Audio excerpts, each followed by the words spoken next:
Saudara Anda menyaksikan Kompas Bisnis bersama saya Putri Oktaviani. Rapat Dewan Gubernur Bank Indonesia pada 22 sampai 23 April 2025 memutuskan mempertahankan BI Rate di level 5,75%.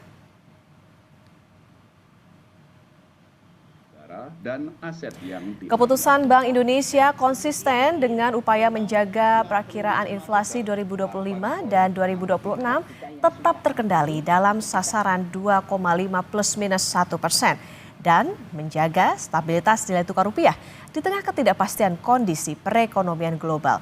Bank Indonesia mencermati ruang penurunan BI Rate dengan mempertimbangkan stabilitas nilai tukar rupiah, prospek inflasi, dan pertumbuhan ekonomi. Kebijakan makroprudensial dan sistem pembayaran terus dioptimalkan Bank Indonesia untuk mendukung pertumbuhan ekonomi berkelanjutan.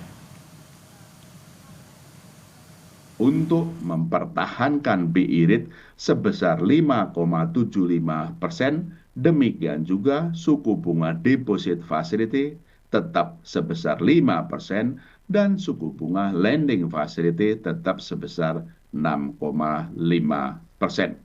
Keputusan ini konsisten dengan upaya menjaga perakiraan inflasi 2025 dan 2026 tetap terkendali dalam sasaran 2,5 plus minus 1%, mempertahankan stabilitas nilai tukar rupiah yang sesuai dengan fundamental di tengah makin meningkatnya ketidakpastian global, serta untuk turut mendukung pertumbuhan ekonomi. Berdasarkan Jakarta Interbank Spot Dollar Rate atau IJISDOR Bank Indonesia, nilai tukar rupiah terhadap dolar Amerika Serikat di penutupan perdagangan hari Rabu 30 April 2025 menguat ke level 16.679 per dolar Amerika Serikat dari 16.787 per dolar Amerika Serikat. Sebelumnya saudara, pada Senin 28 April 2025 atau awal pekan ini, rupiah diperdagangkan di level 16.862.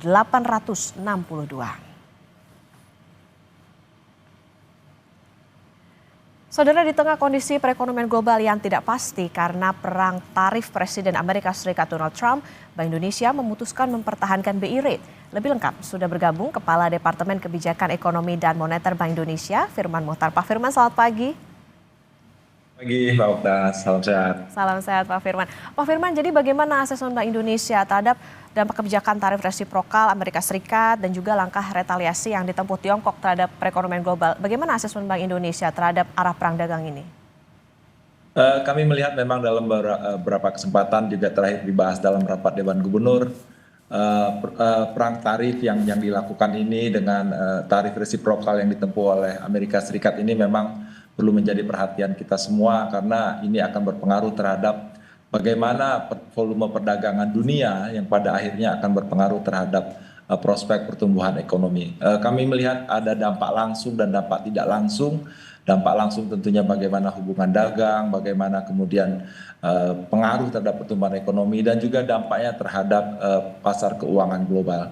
Kami melihat perkembangan ini berpengaruh terhadap prospek pertumbuhan ekonomi dunia yang bila mana sebelumnya kami perkirakan tumbuh sekitar 3,2, dampak dari tarif resiprokal ini bisa menurunkan pertumbuhan ekonomi dunia menjadi 2,9%. Dalam perkembangannya memang kita melihat bagaimana proses penyesuaian arah modal dunia bergerak yang tadi semula banyak ditempatkan di Amerika Serikat. Kemudian ketidakpastian ini mengakibatkan beralihnya pergeseran modal dunia ini ke negara-negara yang dianggap baik, safe haven countries seperti Eropa dan Jepang. Tapi bukan hanya itu saja, juga akan berdampak terhadap bagaimana penempatan ke aset-aset komoditas lainnya yang kita melihat memang cukup tinggi seperti emas. Sementara ke negara-negara berkembang, di tengah kondisi ketidakpastian ini aliran modal memang masih sedikit tertahan meskipun dalam perkembangan terakhir kami melihat sudah mulai masuk ke negara-negara berkembang. Oke, ada dampak langsung dan juga dampak yang tidak langsungnya tadi karena ya di prospek ekonomi dunianya diprediksi dari 3,2 bisa menjadi di kisaran 2,9%. Itu tadi kalau bagaimana Bank Indonesia melihat. Lantas kalau proyeksi arah Fed Fund Rate di kebijakan tarif resiprokal Amerika Serikat dan langkah retaliasi seperti apa Pak Firman? Jadi apa yang terjadi terhadap Amerika Serikat ini memang berdampak langsung terhadap Amerika Serikat sendiri. Satu sisi tarif resiprokal yang diberikan terhadap Amerika Serikat ini akan berdampak terhadap kenaikan harga-harga domestik Amerika Serikat sendiri. Kami melihat potensinya inflasinya akan meningkat. Namun sisi lain, dampak kenaikan harga ini juga akan berdampak terhadap ekonomi Amerika Serikat sendiri. Kami melihat ada potensi Amerika Serikat akan lebih rendah pertumbuhannya dibandingkan dengan perakiraan-perakiraan kami sebelumnya. Bila sebelumnya kami perakirakan akan tumbuh menjadi 2,3% di tahun 2025 ini, tarif resiprokal ini berdampak terhadap penurunan perlambatan ekonomi Amerika Serikat menjadi sekitar 2,0, bahkan dirilis kemarin pun sudah terlihat memang turun cukup dalam. Perkembangan inilah yang menjadi timbangan-timbangan kita dalam menghitung bagaimana Bank Sentral Amerika Serikat, The Fed, akan memformulasikan kebijakannya. Hitungan kami bahwa ini akan sebelumnya hanya satu kali, bisa saja akan terjadi penurunan menjadi 2 kali. Pasar bahkan akan melihat lebih dalam lagi. Dan perkembangan inilah yang pada gilirannya akan berpengaruh terhadap bagaimana prospek pasar keuangan global. Satu hal yang mungkin saya dapat sampaikan, bahwa di tengah kondisi Amerika yang Serikat ini yang memang tidak baik, satu sisi akan ada potensi penurunan Fed Fund Rate-nya, akan juga berdampak bagaimana dinamika dan prospek dari yield USD itu sendiri. Jangka pendeknya memang akan turun, tapi dalam jangka panjang USD yang lebih panjang, misal 10 tahun ini akan tetap bertahan tinggi. Mengapa? Karena memang kebutuhan financing budgetnya yang memang lebih besar. Akibatnya ada pola yang lebih curam dari yield curve dari USD. Satu hal yang juga saya sampaikan, Amerika Serikat dengan kondisi uncertainty yang tinggi, pertumbuhan ekonomi yang lebih rendah, kemudian pergeseran dari yield curve-nya sendiri, ini berdampak aliran modal ke Amerika Serikat sendiri terus menurun. Dan dampaknya indeks mata uang Amerika Serikat terhadap negara-negara maju itu melemah, bahkan sempat di bawah 100 yang sebelumnya cukup tinggi 106. Perkembangan terakhir memang cukup rendah di sekitar 98. Jadi gambaran-gambaran itu, Mbak Okta, yang memang berpengaruh terhadap prospek Amerika Serikat dan tentunya berdampak lanjutan ke ekonomi global. Oke, artinya memang ya adanya perang dagang atau perang tarif antara Amerika Serikat dengan Tiongkok ini, dengan balasannya ini juga tidak hanya berdampak pada negara-negara termasuk Indonesia, tapi juga bahkan Amerika Serikat itu sendiri. Pak Firman, lantas bagaimana asesmen Bank Indonesia terhadap rambatan dari ketidakpastian perekonomian global itu tadi terhadap indikator dan proyeksi perekonomian domestik seperti misalnya nilai tukar rupiah, target inflasi, dan juga proyeksi pertumbuhan ekonomi seperti apa, Pak Firman? Satu hal yang dampak langsungnya tentu ketidakpastian global meningkat tinggi. Seperti saya sampaikan tadi, aliran modal sempat beralih ke negara-negara yang dianggap safe haven countries dan juga aset komoditas yang dianggap aman. Inilah yang juga berdampak terhadap aliran modal ke negara-negara berkembang yang seperti saya sampaikan tadi juga masih belum terlalu kuat. Kalau di XY, indeks mata uang Amerika terhadap negara maju melemah, indeks mata uang Amerika terhadap negara-negara berkembang memang tidak melemah seperti yang terjadi di negara maju.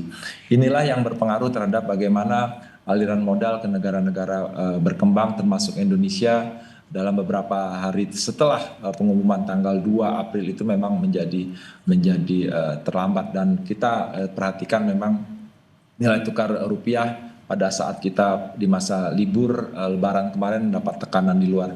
Tapi Bank Indonesia dapat kami sampaikan, Mbak Okta, bahkan di saat libur kemarin pun kita mengambil keputusan untuk melakukan intervensi di pasar non-deliver forward. Dan inilah yang membuat nilai tukar kita, konsistensi kami menjaga stabilitas nilai tukar rupiah berdampak stabil kembali. Bahkan perkembangan terakhir nanti nilai tukar rupiah bergerak sudah di level 16.600 seperti yang disampaikan tadi. Itu dampak langsungnya. Dampak lanjutannya adalah bagaimana perekonomian ini global terhadap pertumbuhan ekonomi. Kami melihat memang pertumbuhan Amerika Serikat yang memang melambat, kemudian berdampak rambatan terhadap negara-negara lain, dan juga termasuk mitra dagang Indonesia ini akan berpengaruh terhadap bagaimana pertumbuhan ekonomi Indonesia. Dampak langsungnya secara bilateral memang berdampak bagaimana volume perdagangan kita ke Amerika Serikat memang bisa agak berkurang. Namun demikian proses-proses negosiasi ini kita support penuh untuk tetap mendukung pertumbuhan ekonomi melalui ekspor. Dampak tidak langsungnya tentunya mitra dagang kita juga berpengaruh. Perlambatan yang terjadi akan berpengaruh terhadap permintaan ekspor kita.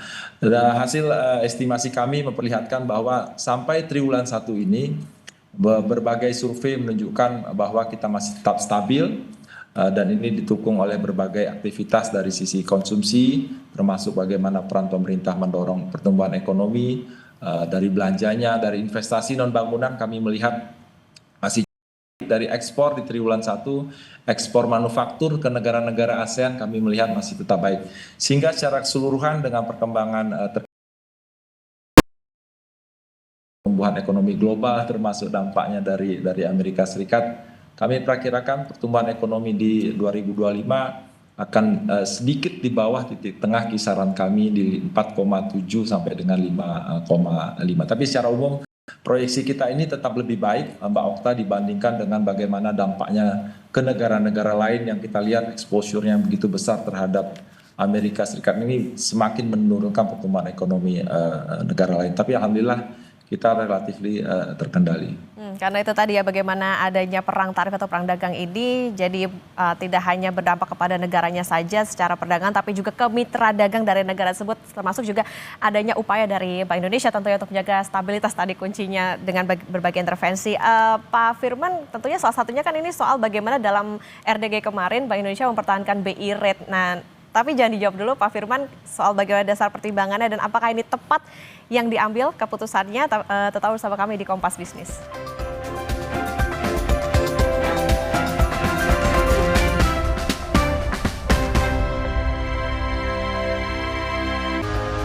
Masih di Kompas Bisnis Saudara bersama Kepala Departemen Kebijakan Ekonomi dan Moneter Bank Indonesia Firman Muchtar. Pak Firman, kita lanjutkan kembali. Tadi dalam rapat Dewan Gubernur April 2025 Pak, Bank Indonesia kan akhirnya mempertahankan BI rate. Apa sebetulnya dasar pertimbangan Bank Indonesia mempertahankan BI rate ini? Apakah keputusan tersebut dianggap mampu menjaga stabilitas nilai tukar di tengah tadi masih tinggi risiko ketidakpastian pasar keuangan global? Jadi BI rate kita pertahankan karena mempertimbangkan seperti disampaikan tadi ketidakpastian global yang masih tinggi yang berdampak terhadap bagaimana dinamika dari nilai tukar rupiah kita sendiri. Kami melihat satu sisi inflasi di tahun 2025 ini dan ke depan 2026 akan tetap terjaga dalam kisaran targetnya di 2,5 plus minus 1. Perkembangan terakhir secara umum inflasi inti yang kita yakini menjadi fundamentalnya relatif bergerak di sekitar 2,48% dan ini memang cukup baik. Satu sisi itu yang pertama. Yang kedua, pertumbuhan ekonomi memang harus terus kita dorong. Sisi lain memang yang menjadi perhatian kita adalah stabilitas nilai tukar rupiah di tengah ketidakpastian yang begitu tinggi. Memang cukup perlu kita berikan perhatian sehingga kita tetap pertahankan BI rate tetap di 5,75. Namun demikian Mbak Okta, kita terus mencermati ruang penurunan yang terjadi, tentunya bagaimana kita melihat stabilitas nilai tukar rupiah ke depan, kemudian inflasi dan bagaimana kita terus untuk mendorong upaya mendorong pertumbuhan ekonomi. Kita terus cermati ini, datanya bersifat bagaimana data dependent, terus perkembangan yang terjadi. Ibaratnya ada wait and see yang dilakukan ya Pak ya oleh Bank Indonesia tadi mempertimbangkan bagaimana inflasi, kemudian pertumbuhan ekonomi dan juga stabilitas nilai tukar terutama. Pak Firman, selain mempertahankan BI rate, Bank Indonesia juga melakukan intervensi di pasar luar negeri atau offshore dan pasar domestik serta melakukan penguatan operasi moneter pro market. Gimana asesmen Bank Indonesia terhadap efektivitas instrumen-instrumen itu dalam menjaga stabilitas nilai tukar? Gimana arah pergerakan nilai tukar rupiah ke depan? Jadi seperti saya sampaikan tadi, uncertainty-nya meningkat cukup tinggi setelah Amerika Serikat menerapkan tarif resiprokal tanggal 2 April yang lalu. Dan pada saat itu rupiah di offshore memang mengalami tekanan cukup kuat. Dan satu hal langkah yang kami ambil pada saat tanggal 7 April yang lalu, kita memutuskan untuk secara berkesinambungan melakukan intervensi di pasar non-delivery forward, di pasar New York, di Meksiko, kemudian di Hong Kong. Dan alhamdulillah pada saat proses pembukaan hari pertama kita masuk di libur tanggal 8, nilai tukar rupiah relatif stabil di sekitar 16.800. Perkembangan ini kami terus konsisten, Mbak Okta, menjaga stabilitas nilai tukar rupiah. Intervensi kami terus lakukan di pasar NDF. Di samping itu juga kami terus juga lakukan intervensi di pasar domestik non delivery forward tadi, tapi sisi domestik, dan yang pasti kita ada selalu di pasar untuk menjaga di pasar spot market.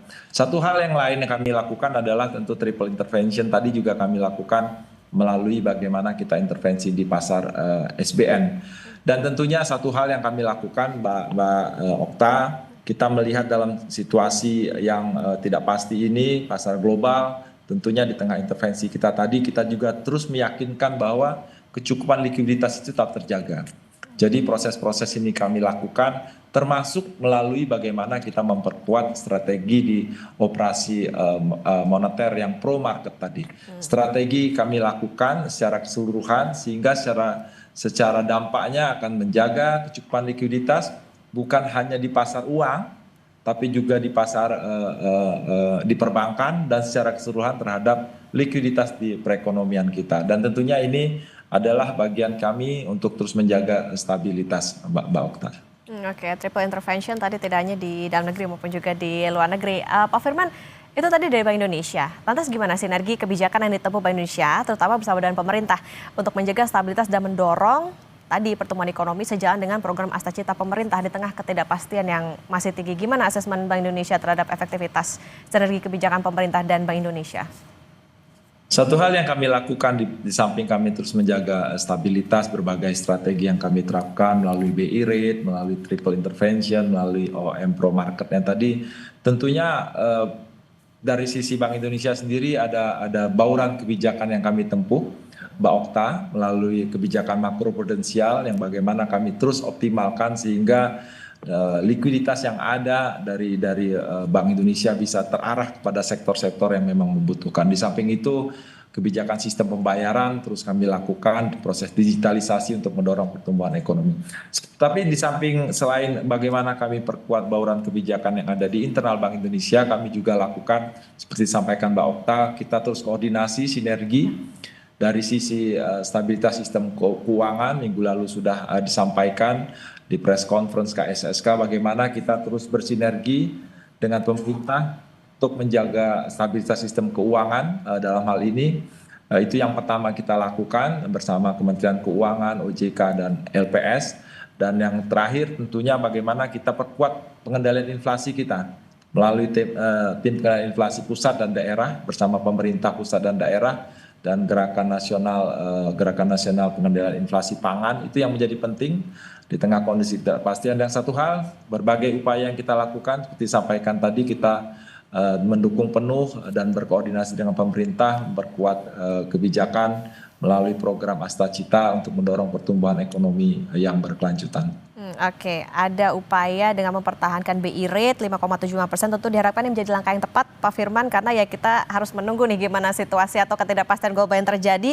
Harus menjaga juga bagaimana inflasi, kemudian juga jangan sampai nilai tukar jatuh, tapi di satu sisi tetap menjaga supaya perlambatan pertumbuhan ekonomi jangan sampai terjadi, karena tadi ada proyeksi untuk pertumbuhan ekonomi bisa di 4,7 sampai 5,5%, sampai juga menjaga inflasi tetap terjaga. Terima kasih Kepala Departemen Kebijakan Ekonomi dan Moneter Bank Indonesia, Pak Firman Motar, sudah bersama di Kompas Bisnis. Sehat selalu Pak Firman.